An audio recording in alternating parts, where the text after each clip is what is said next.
లేవి పైన జెండా కనబడుతుంది. జెండా కనబడినంటే మా గుండె జారిపోయింది. అది పాకిస్తాన్ లేవి అని. ఫస్ట్ గన్తో ఫైర్ చేసిన తర్వాత పైకి ఫైర్ చేసిన తర్వాత చుట్టుముట్టేశాడు. ముట్టేసిన తర్వాత వచ్చి ఇద్దరు దిగారు. ఎంతమంది ఉన్నారని అడిగారు మాకు. పాకిస్తాన్ కోస్ట్ గార్డుకు చిక్కినప్పుడు శ్రీకాకుళం జిల్లా కె మత్స్యలేశం గ్రామ మత్స్యకారులకు ఎదురైన పరిస్థితి ఇది. గుజరాత్ తీరంలో చేపల వేట కోసం వెళ్లిన 14 మంది మత్స్యకారులను తమ జలాల్లోకి ప్రవేశించారంటూ 2018 నవంబర్ 27న పాకిస్తాన్ కోస్ట్ గార్డ్ అరెస్ట్ చేసింది. ఇప్పుడు వీళ్ల కథ సినిమాగా రాబోతోంది. అప్పుడు చేపల వేట చేస్తుండగా ఏం జరిగిందో మత్స్యకారులు చెప్పారు. యాడ్ చేస్తుండగా అదే మా జీపీఎస్ రిపేర్ అయిపోయి మంచు కారణం వల్ల మాకు ఎంత దూరం వచ్చిందో మాకు తెలియలేదు. తెలియకపోవడం పాకిస్తాన్ పోస్ట్ గార్డులు వచ్చి మాకు పట్టుకోవడం వల్ల అంటే లేవి రావడం మాకు చడాలంగా భయం వేసింది. వేట దాదాపు పూర్తి చేసుకుని పడవ నిండా చేపలతో తిరిగి గుజరాత్ తీరానికి చేరుకునే సమయంలో పాకిస్తాన్ కోస్ట్ గార్డుకు చిక్కామని మత్స్యకారులు చెప్పారు. అది వెళ్ళిపోయిన టైం అంటే వేట మొత్తం కంప్లీట్ అయిపోయింది. ఐస్కి బరఫ్ అంటే చేపల మీద వేసిన బరఫ్ కూడా అయిపోయింది. హౌస్ ఫుల్ చేపలు దొరికే ఇంటికి ఊరిలో అదే జట్టుకి వెళ్ళిపోయిన టైం దొరికిపోయాం అనుకోకుండా. జస్ట్ ఒక అరగంట టైంలో దొరికిపోయింది. రామారావు బోటే కాకుండా మరో 2 బోట్లలో ఉన్న విజయనగరం, తూర్పుగోదావరి జిల్లాలకు చెందిన మరో 8 మంది మత్స్యకారులను పాకిస్తాన్ కోస్ట్ గార్డ్ అరెస్ట్ చేసి కరాచీ జైలుకు తరలించింది. ఆ జైల్లో పరిస్థితులను మత్స్యకారులు వివరించారు. దొరికేటప్పుడు అక్కడ గుజరాత్ నుండి వాళ్ళు ఉన్నారు. మినిమం లేదా 300 మంది ఉన్నారు. మన ఇండియా వాళ్ళే.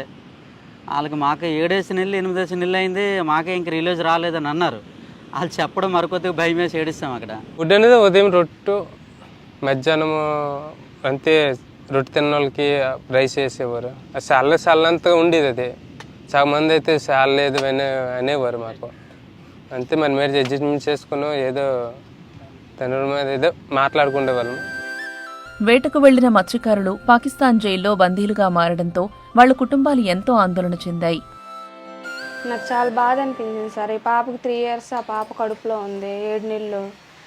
అతనేమో దొరికిపోయారు. మరి మాకంటూ ఒక అదే ఇంటి పెద్ద దిక్కులేరు, అతనే దొరికిపోయి చిన్న పిల్లలు సార్. మాకు పెళ్ళయి 2 సంవత్సరాలు కూడా అవ్వలేదు.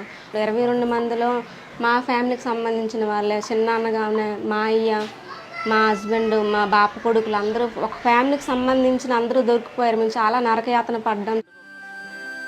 బందీలుగా ఉన్న మత్స్యకారులు వారి కుటుంబ సభ్యులు తమవారి యోగక్షేమాలు తెలుసుకునేందుకు ఉత్తరాలు రాసుకునేవారు. మనకి నెలకు ఒకసారి ఉత్తరాలు వస్తాయి, పెద్ద మూట. ఉత్తరాలు వచ్చేటప్పుడు కూర్చుండేవాళ్ళం. కూర్చొని లెటర్ చదువుకొని ఏడుచుకుండేవాళ్ళం అంతే. వాళ్ళు ఇంట్లో ఇబ్బంది పడిన బాధలు, అప్పుల సంగతి ఇవన్నీ రాసేవారు. మరి మనిషి లేనాడు అప్పులేడు సప్పులేడు, అక్కడ వస్తాం రామో తెలియదు. అప్పటికే పుల్వామా దాడులు ఉండి అప్పటి నుంచి లెటర్స్ కూడా అయిపోయాయి సార్. పుల్వామా దాడులు జరిగిన తర్వాత లెటర్స్ కూడా అయిపోతే కొంచెం జడిసి మేము వెళ్ళాం. అతనికి ఇలాగలా చెప్పాం, లెటర్స్ కూడా అయిపోయాయి సార్. వాళ్ళకి ఏటైందో మాకు తెలియలేదు, పుల్వామా దాడులు జరిగాయి, ఏమైందో మాకు తెలియదు సార్ మేము అన్నాము. తమ విడుదలపై ఆలోచనలతో నెలలు గడిచిపోయాయని, భారత రాయబార కార్యాలయం చొరవతో 13 నెలల తరువాత విడుదలయ్యామని మత్స్యకారులు తెలిపారు. భోగపాట్లు కాల్ పెట్టిన తర్వాత ఫోన్లో మాట్లాడించారు మాకు. ఇలా మాట్లాడిన తర్వాత అప్పుడు కూడా ఏడుచుకొని ఆనందంతో ఏడుపు వస్తుంది కదా, ఏడుచుకొని మాట్లాడాం. వాటర్ నెల 6న అక్కడ రిలీజ్ చేశారు. వాటర్ నెల 9కి ఇక్కడికి వచ్చాం. తమ తీరంలో జెట్టీలు లేకపోవడంతో వేటకు అంత దూరం వెళుతుంటామని శ్రీకాకుళం జిల్లా మత్స్యకారులు అంటున్నారు. ఈ విషయాలన్నింటినీ అదే జిల్లాకు చెందిన సినీ రైటర్ కార్తీక్ కథగా మలిచారు.